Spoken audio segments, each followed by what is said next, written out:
De är glamorösa och de har makt. Och de sitter alltid på catwalkens första bänk.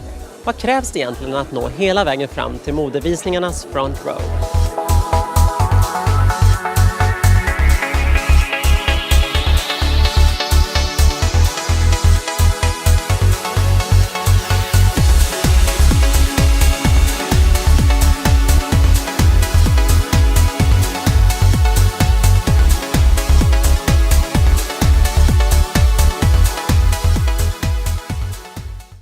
Jag minns första gången jag var på en modevisning. Jag var ung, oerfaren och skulle äntligen få se vårkollektionen live. Långt där framme, på catwalkens första bänk, satt en hel uppsjö välklädda tjejer och killar i väntan på nästa visning. Vilka var de egentligen? Och varför såg de så allvarliga ut? Are there any rules on front row?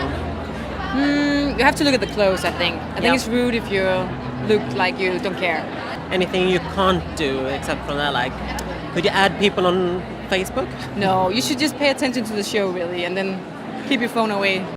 Under alla mina besök på Köpenhamns modevecka var det i alla fall ett väldigt bekant ansikte som visning efter visning ploppade upp på front row. Alltid lika snygg och alltid i nya outfits. Are you the most powerful woman in the Danish fashion industry or the scariest woman? Because I guess people would, as a designer, you kind of would like to have your attention. I'm definitely not scary. Well, when you're sitting there in front row, as a designer, I would be frightened. Really? No, I'm super nice. I'm sure you are. No, I think actually if you ask people, they'd say she's not scary.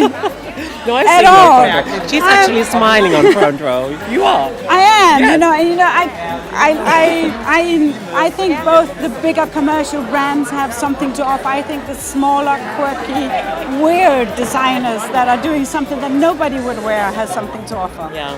So They all fit there, don't they? They all have their place. And I think the mix literally is what makes it interesting. Because if we'd only have like the broader commercial labels where it was all ready to wear and nobody pushing the boundaries of how we perceive design, I think it would be pretty boring. Who is actually on front row? Oh, For the in people that who haven't sense, been there, who are there? I think I hope that the brands put primarily media editors. I think in Denmark they have a tendency to prioritize celebrities, but celebrities do play a role. They do. Obviously, They do. they're also creating a bit of a hype, and they're actually also the ones that are dressing up the most. Nina Jarebrink är en designer som har varit med några säsonger nu. Hon måste vara van vid alla journalisters elaka pennor.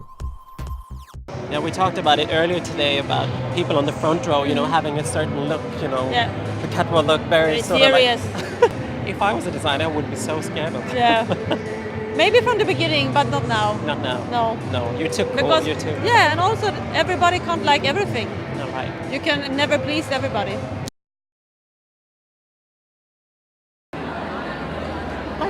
Hi, How are you? I'm fine. Good. Yes. Look more angry. Just Angry, look at me and then you look away. okay. Yeah, one time. Okay. So here I am at front row, trying to make some new friends. I think I got it all figured out, but let's see.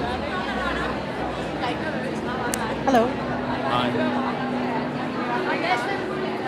He doesn't seem very happy. Under biobesöket vill man helst sitta i hångelsoffan längst bak. På teatern är det båsen som är mest eftertraktade. Nej, på modeveckan är det mindre komplicerat än så. Helt hångelfritt och utan risk för svindel.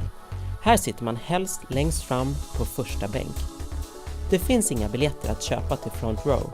Hit måste man bli inbjuden och placerad. Här framme sitter modebranschens viktigaste namn. Moderedaktörer, stylister, bloggare och kändisar sida vid sida. Det här är människorna med den riktiga makten. Därför kallar jag dem modemaffian.